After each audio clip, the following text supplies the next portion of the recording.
I have always lived by the thought that I can focus and plan easier when I have a clean and clear space, both physically and mentally.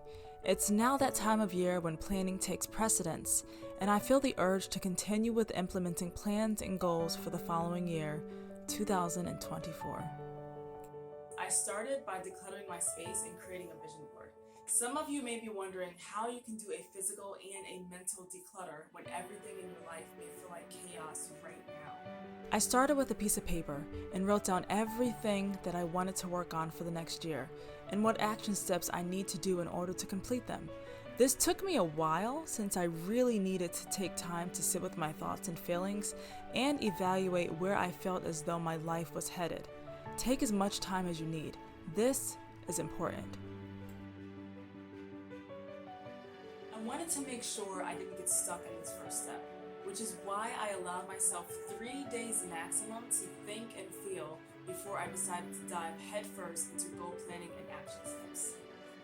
It was at this point that I started to write and initially came up with a list of projects that I wanted to complete either around the house or with my life.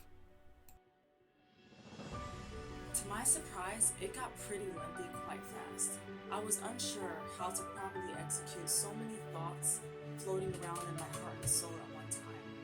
I didn't know how to properly execute them, so I did the most unproductive thing that you can do. I just sat with my thoughts and feelings and did nothing, and I just felt defeated. I started to work on this list around Thanksgiving time, and I knew other parts were missing, but I just wasn't sure exactly what it was. What exactly was missing?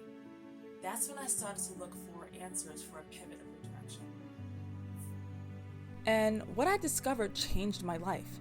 It was a basic concept, and so simple, yet I never considered the great impact it could have. Create a routine around your habits to successfully implement your goals. It all made sense. This was chapter 2 of my life-changing journey for 2024. Immediately, so many questions and fleeting thoughts came to my mind. How am I going to find more time to make new routines when I am already very, very busy? How will I feel as though I have free time? And that's when I began to realize something.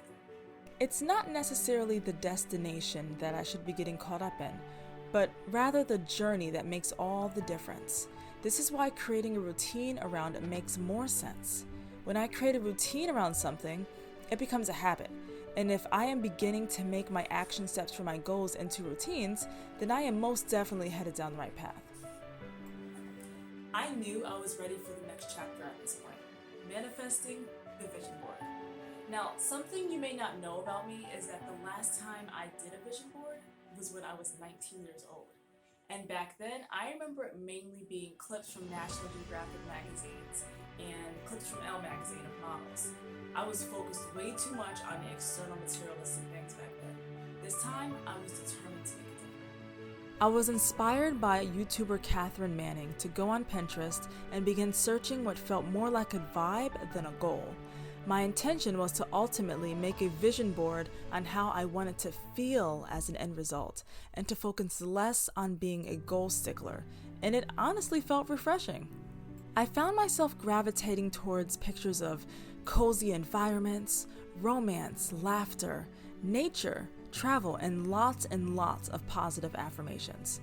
After reading a few, I decided to make them into the backbone of my vision board. I began to feel peace, freedom, and most importantly, happiness. All of the elements needed for an amazing journey to my next destination. I encourage you to take time to find what inspires you, what gives you purpose, and take those elements and use those towards creating your vision board for 2024. Create the life that you want.